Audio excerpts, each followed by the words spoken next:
Well, welcome back to the weekly yarns. For those of you new, my name's Barry. Right, what have we been getting done this week?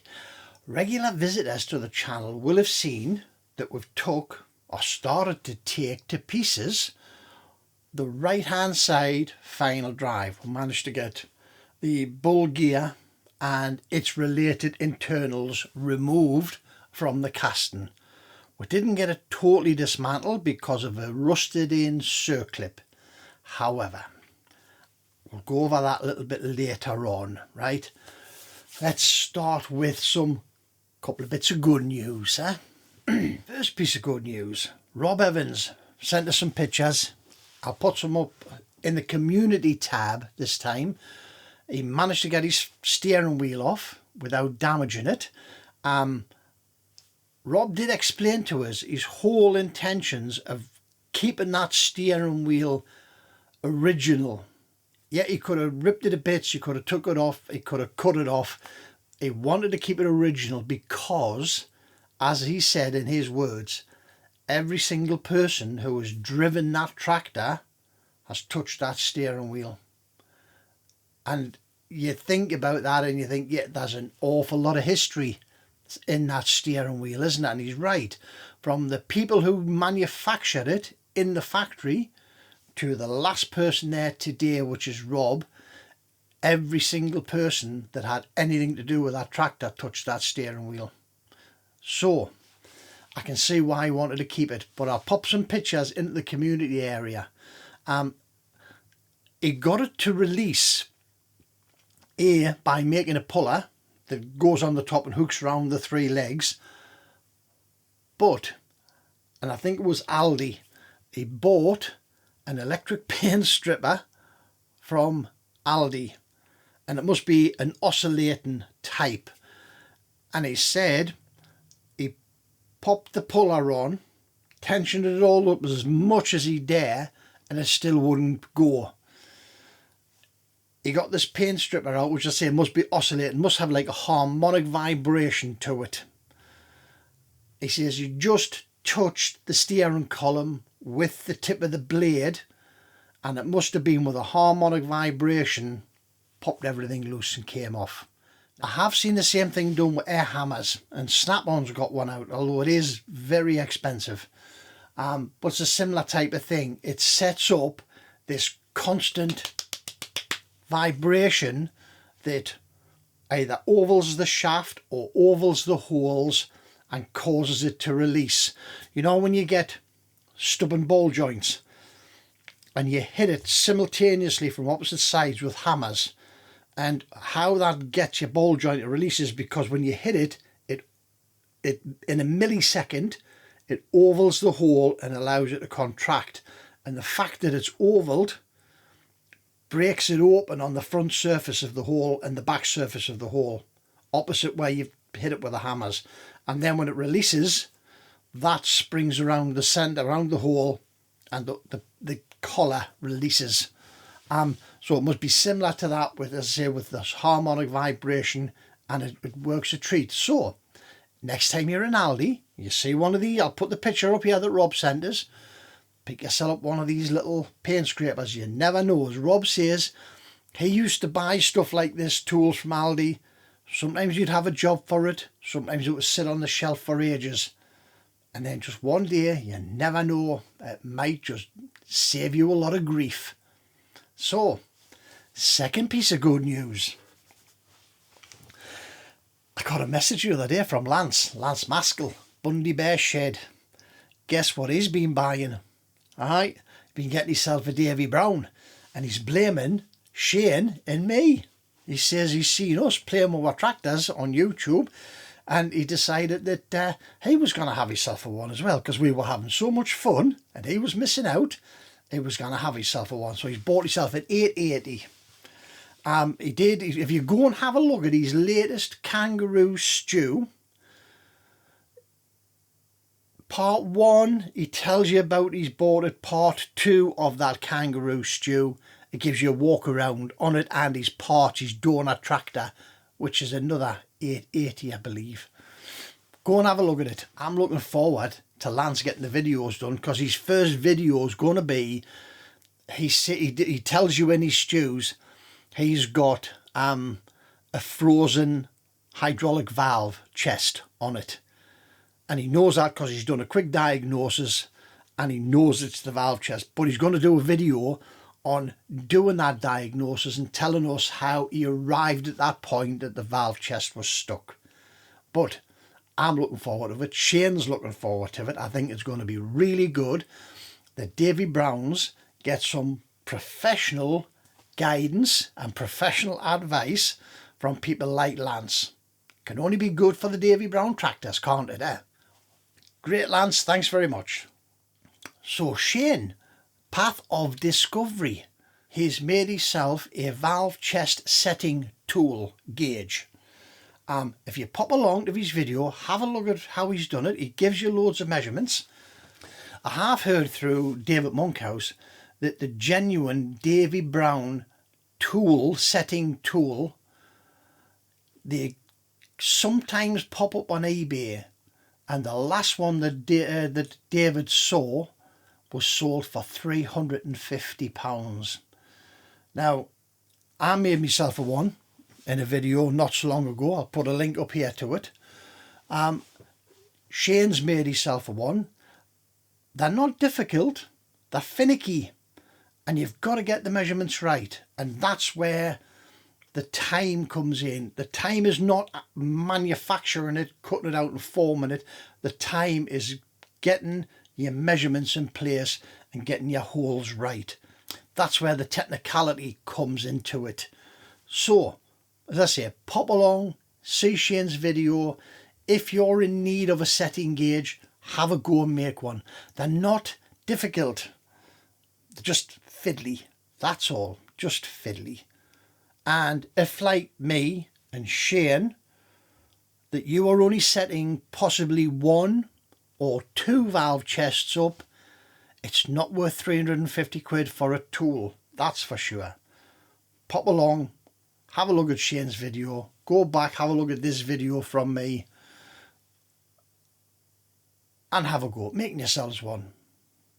Right, as we've seen from the video of pulling the final drives to bits, the puller that I made and showed you in last week's yarn didn't work. And the only reason I can think of that it didn't work was that it was not pulling equally on both sides. And because I had made it out of reinforced bar and I had welded the tabs on the top, you couldn't adjust it to alter that pull ratio. It was fixed, and I think what was happening was it was pulling the big drum in a tipped position, so it was actually locking tighter when you were pulling, not easing off. But as you see, go back and watch the video. I used 1.5 half-inch UNC bolts to start the process of jacking it off. Now, I did mention in the video, the beauty of that is you can feel, if you do it the way that I did it, with 2 ratchets on, you can feel the inequalities of tension, and you can correct that and get it to lift level. It does come off fairly easily once you get it level, because I got it nearly off, put the puller back on, and it still wouldn't come off. And again, I think that's because it tipped and it nipped solid. Put some longer bolts in, got it off. And then because I ran out of thread on my longer bolts, I still had to put the puller back on. But as I say, I think it was 1 pump on the hydraulic jack, and it was literally, must have been literally sitting right on the very top of the land on the surface that it was fastened onto. But once it started to move, it wasn't that difficult. So, speaking of dismantling the final drive, what lessons have we learned that would make your life easier if you guys were to be thinking of stripping your final drives out? and there's some big lessons, and I certainly would not do it that way next time if I was to strip 2 final drives and not be in the position that I'm in now, where my other final drive's sitting in a shed this morning. But never mind. Right, lessons learned. Number 1, most basic one probably of all.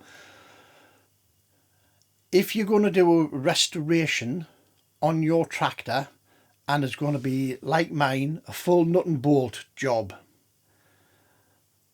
the day you begin your restoration, drain every single drop of fluid out of your tractor. Coolant, engine oil, hydraulic oil, axle oils. Drain it all out. It's easier to do it when the tractor is a lump than to try and handle heavy castings like I've got now, because this morning I was across at the farm, the second final drive I have got balanced on bricks and bits of wood so that I could get a tree underneath it to drain that oil out. Right? Drain all your fluids day one. When you know you're going to strip it to bits, get everything out of it. And then put pots under all the drain holes and let it sit for a week, so that as the castings clean off and come down, every single last bit of oil, or the most oil that can, will come out of it, and you'll collect it and it'll be done. Right? As I say, you saw in that video, even though I had cracked that back cover off and drained the oil out through the back cover as opposed to the drain hole, you see how much oil was still left clinging to the walls of the casting and had dropped down into the bottom over the days that it was sitting in the garage waiting for me to come and dismantle it. Get rid of all that rubbish first. Alright, lesson 2. Because the castings are so big, heavy and awkward, and this will give you 2 positives, I would now dismantle, that video that I've just put out, I would dismantle the bull gear and all of its related internals whilst that casting was attached to the tractor. Let the axles, because you're going to jack your tractor up, put it on axle stands, get the wheels off. Let the axle stands and the tractor hold the final drive casting in a position where you can work on it safely and easily without anything moving. As you again go back to the video, you'll see it in the video how many times I need to reposition that casting. I end up kneeling on top of it so that I can put the jack and bolts in and work the jack and bolts.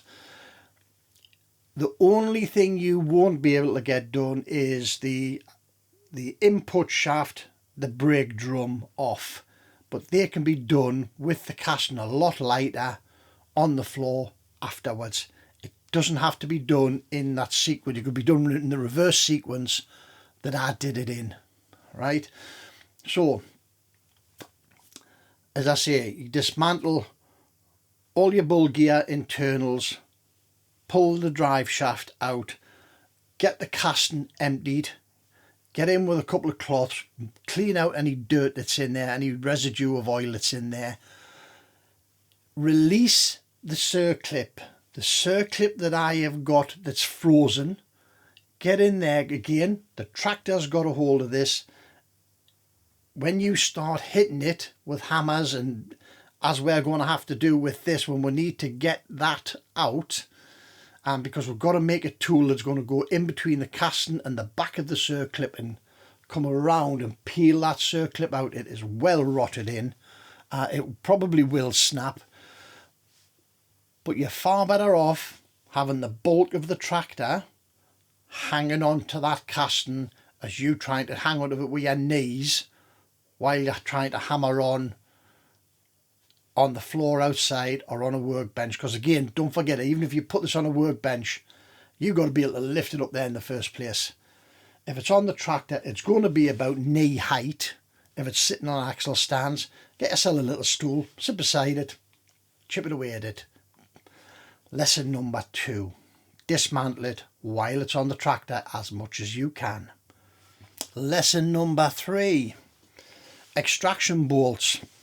As you saw in my video, I bought 5-inch BSF bolts. I had 1.5-inch, 1/2-inch UNCs that I used on the brake drum. I then ordered 3-inch, 1/2-inch UNCs, which came the next day, which allowed me to get that really up to the top. And what I did was, after we got the brake drum off, the next time I visited the farm, I went through my bucket of nuts and bolts that Colin sent me down, and I found 1/2-inch UNC bolts, 2 of them. Well, there's 3 actually. There's 2 this length, and there's 1 the length of that, the size of that head longer, for 3. Now, I believe they are the bolts that go through the axle casing into the gearbox lid casing from the back. They were threaded originally up to this point here. Brought them home, and I've ran my die down on the both of them, and I've getting them up to here, which is longer. That is, I'll tell you how long that is. That is 3.5 inches of thread on there, on both of them, each of them. So those will be the ones that I use the next time. I will put the 1.5 inches in because they're grade 5s. I think these are grade 8s.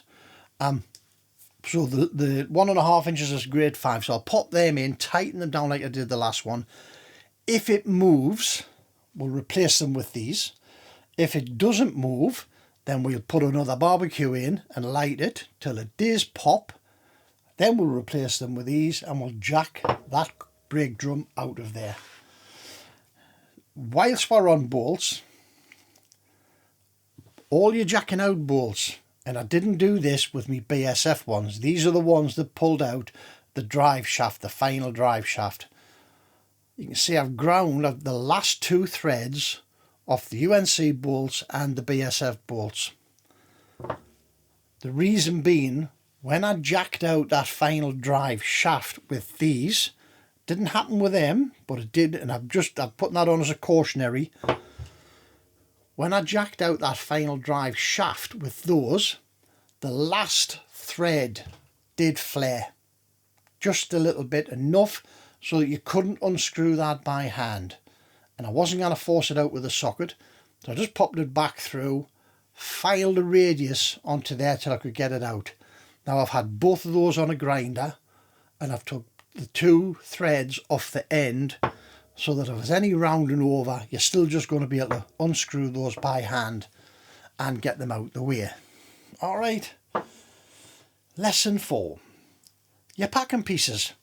I just used what I had lying about, and I had some 6mm steel plate, which were cut into 2 sections, so that gave us 8mm of steel plate. Shaped the inside radius to fit onto the drive shaft hub, and didn't put a dimple in. The dimple would be that size there, so that could fit in, hold your packing piece in place.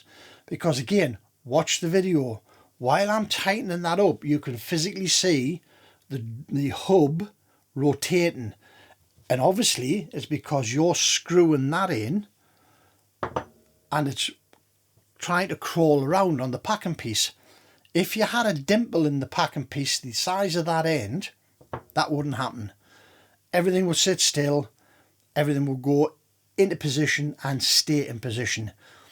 I think twice when I was using that without the dimple, twice it actually scrolled the smaller packing piece out, and I had to reset it.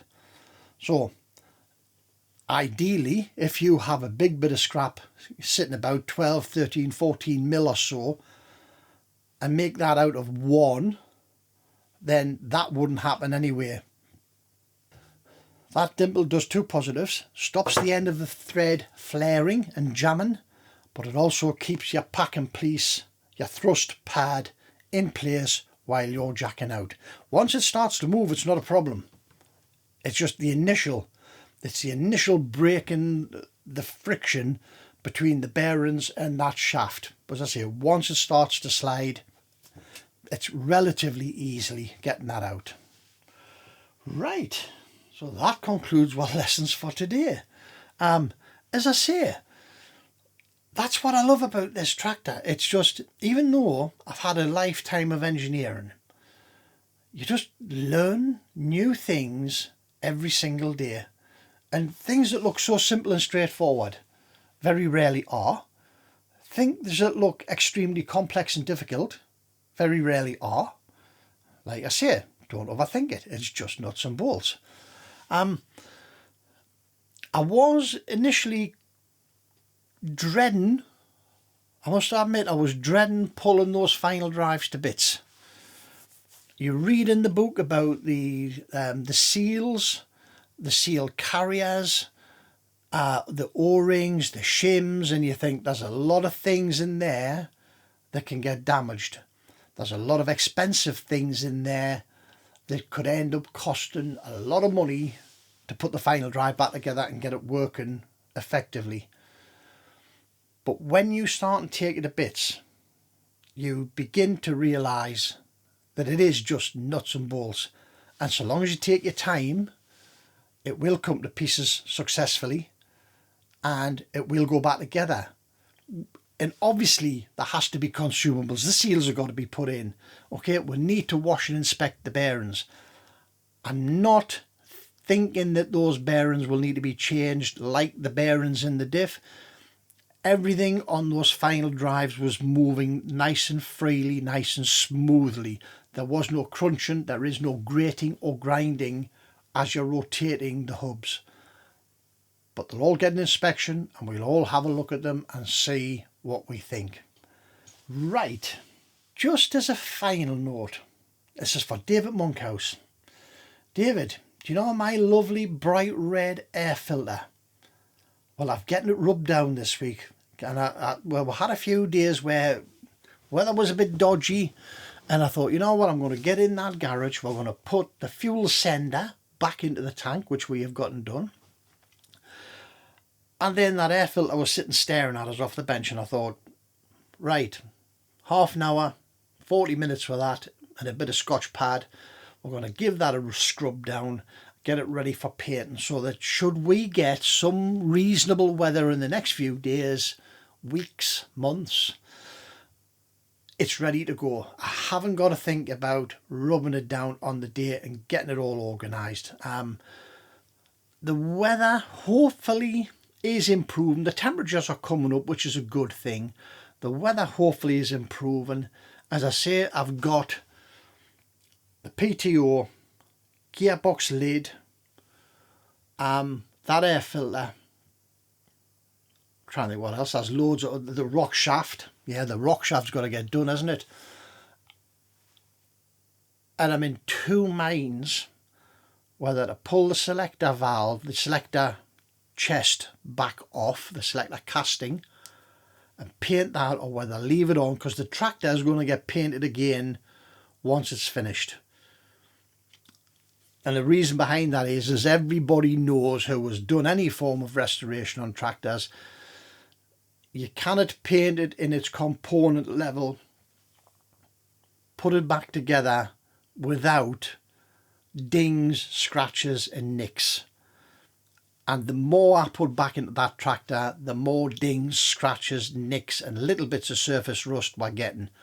So as it's happening, I'm popping along, I'm cleaning the surface rust off, I'm putting grease onto places, and I'm leaving it like that for the moment.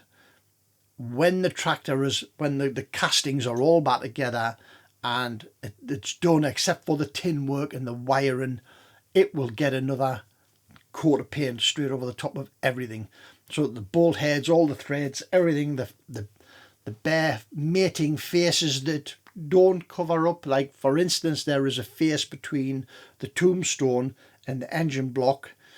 If you look in beside the crankshaft pulley underneath the radiator, there's two little triangular areas that are bare steel from the engine casting, and nothing touches those. So we need to get in there, degrease those, and they need to get primed and painted. Right, well that's it then for this week. What we're going to do now, I need to make a little tool, as I say, to get in behind this circlip, because I've tried compressing it with a hammer and a punch, a hammer and a big screwdriver. I was hoping that by hitting it on the flat face, it would compress it enough to get things to move. I've got it in the garage at the minute, soaking in WD-40. I've got a gas canister ordered for me little gas gun. Once the gas gun gets here and I make this tool, we're going to try and get in behind the circlip and just slide. It basically is it's going to be like a bar of steel tapered down to a very thin end, so it can go in the back and just hopefully curl around the back of that circlip and tease it out the hole. If anyone out there has done this before and you've had good experiences, drop a comment, let me know what you did, how you got your rusted out circlips out. I'll also be scouring YouTube to see who else has been doing similar things with circlips. Hopefully it's going to come out where it has to come out. It's got to come out, hasn't it? Because that plate's got to come off, that shaft's got to come out, because we need to inspect the seal on the inside between the casting and the brake drum. We'll have to do that because of the heat that was in the brake drum. It might have damaged it, it might not. But it'd be a bit of a bugger to put it all back together, wouldn't it? And find that after 2 days, there's oil leaking out of your casting into your brake drum and destroying your nice new brake shoes. Right, well that's it for this week. Thank you very much for visiting. As always, we really do appreciate your time. We appreciate any comments, any contributions that you guys wish us to make. Pop them in the comments below. Let us know. Give us some advice and guidance. So hopefully Lance is going to have a video out before long on an 880 hydraulics diagnosis, and we can all learn from that as to how we can diagnose our own issues that we've got with our hydraulics. Because I have noticed in my videos, the videos that have got the highest views on are all linked to hydraulics. Stripping the hydraulic chest out, taking the valve to bits, putting the valve back together, setting it up, reinstalling it. Right, and it's all that's the I think one of them's up about 6,500–7,000 views, and it's all hydraulics related. So it seems to be that more of us with Davy Browns are having hydraulic issues as opposed to mechanical issues. So hopefully, as I say, Lance is going to come good with that video very soon, and we'll be able to see how we can diagnose our own issues. Right guys, that's it for today. I've got to go now. The weather is absolutely, which is why we're in here today. The weather outside, it's miserable. It's raining. The wind's supposed to be going to pick up again tonight. Let's just hope it's not going to pick up and stay up all summer, innit? Really can't be doing with the wind, can we? Kind of getting outdone in the wind. Right, well thank you very much for your time. We'll hopefully see you through the week, either with a little short video of whipping that clip out of that casting, or doing a little job on maybe on the other casting. We'll see. Right guys, thanks very much. See you in the next one. Remember, don't overthink it. It's just nuts and bolts. Bye now.